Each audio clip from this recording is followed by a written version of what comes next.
Okay, so I knew I was going to look a little crazy today.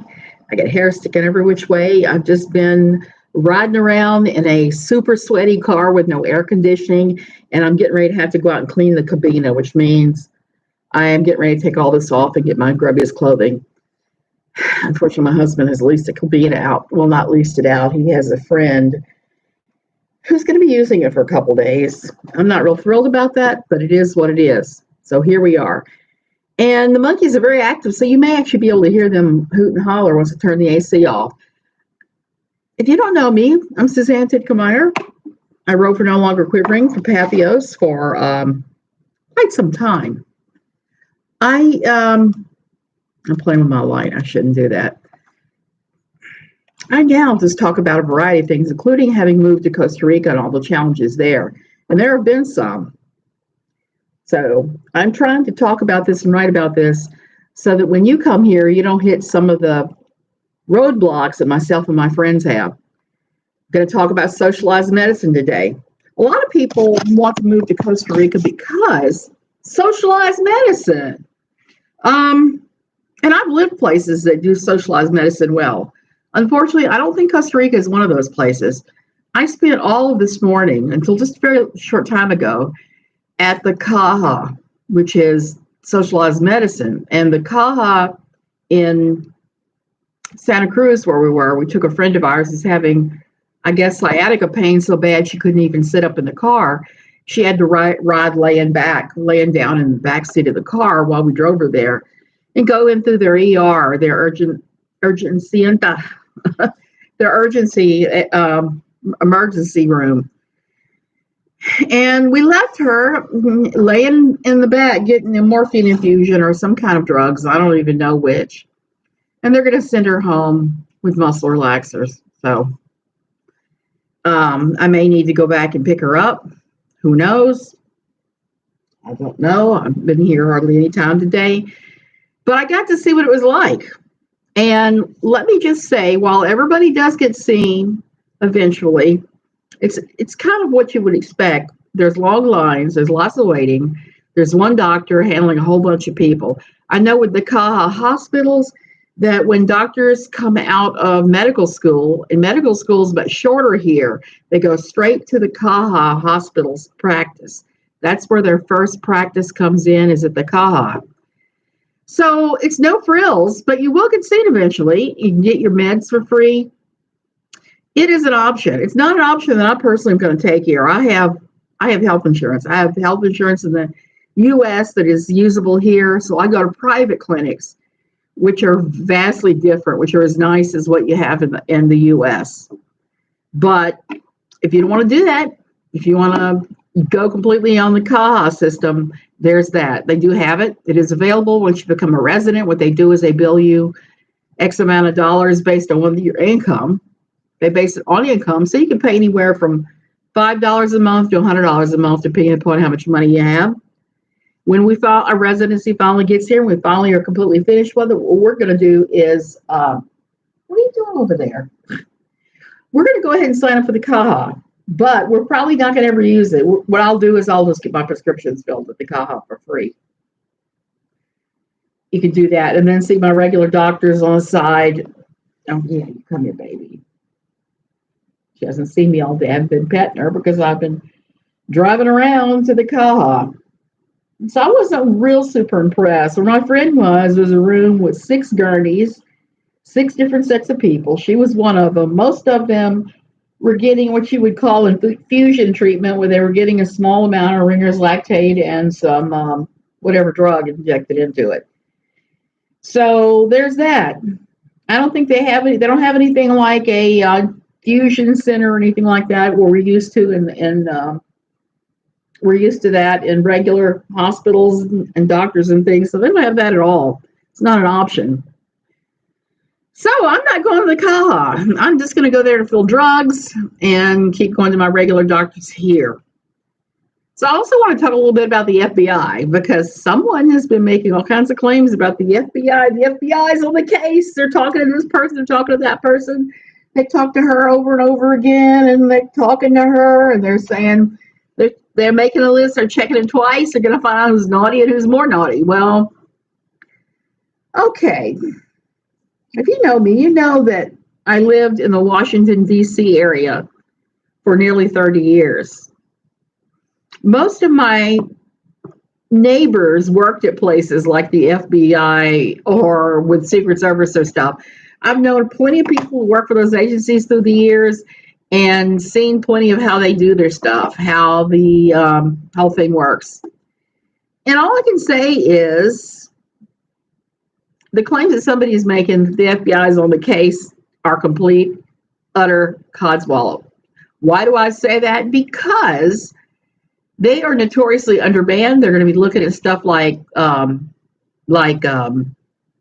domestic terrorism. They're going to be looking at threats like that. They're not going to be spending all day interviewing people over internet drama. Now, Michael Salt is a case. Somebody threatened him using his ethnicity. His ethnicity and religion combined, because he's Jewish. They were saying all kinds of anti-Semitic remarks, which is pretty sucky. So that's a different thing. He reported the anti-Semitic threats to the FBI because that's covered by them. But all this internet drama, I just don't see it happening. Just from what I know of I just don't see it happening.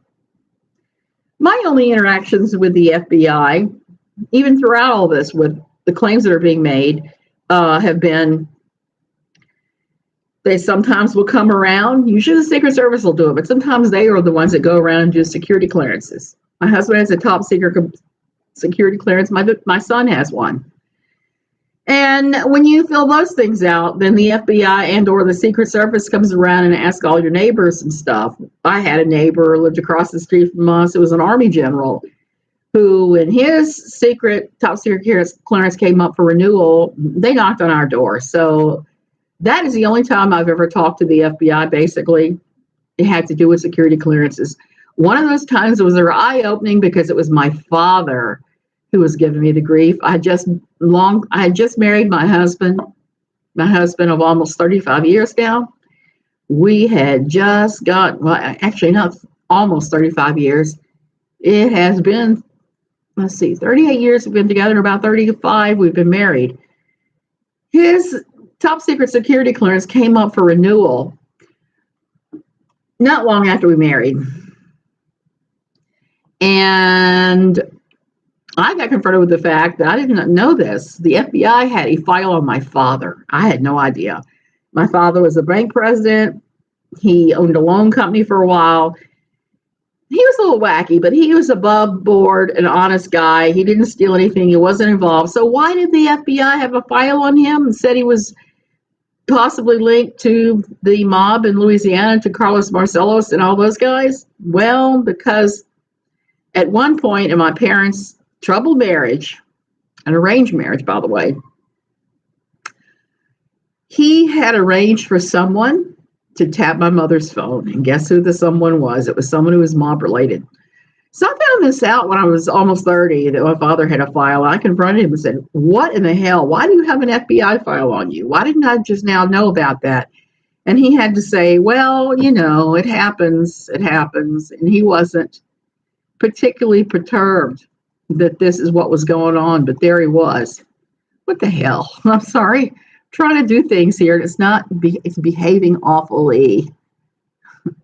So there was that. And he was not repentant at all. And it made me kind of mad because it did throw a little bit of a monkey wrench in updating my husband's file. I finally had to talk to the FBI and say, 1965, I was 5 years old. I'm in no way, shape, or form connected to that in any way, shape, or form. So there you go.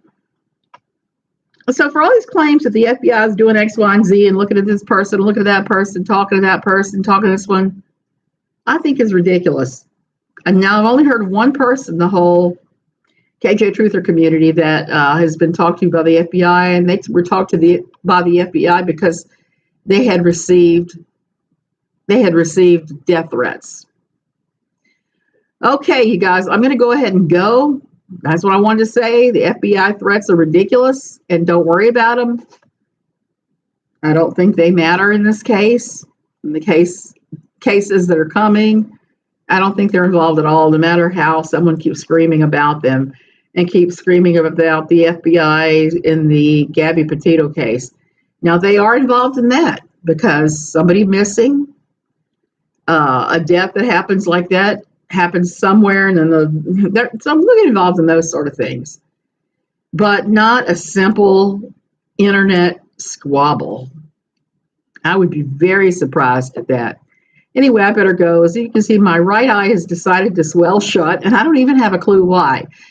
So it's like my favorite t-shirt says, when in doubt, Benadryl. So when in doubt, Benadryl, even though I do have to possibly go back to Santa Cruz to pick up my friend and definitely clean the cabina. I love my husband loads, but I don't like that he commits me for things without asking my opinion. And I've been, super sick since I got back from the States, and he has committed me to hosting somebody from the church. So basically I said, I'm going to go in there and dust. I'll go in there and dust and make the bed, but you are going to sweep them up, that floor. I am not doing that. So we'll see what happens. We'll see. Okay, talk to you guys later. Okay, what is going on? Okay, I'm too stupid to use this stuff today, apparently.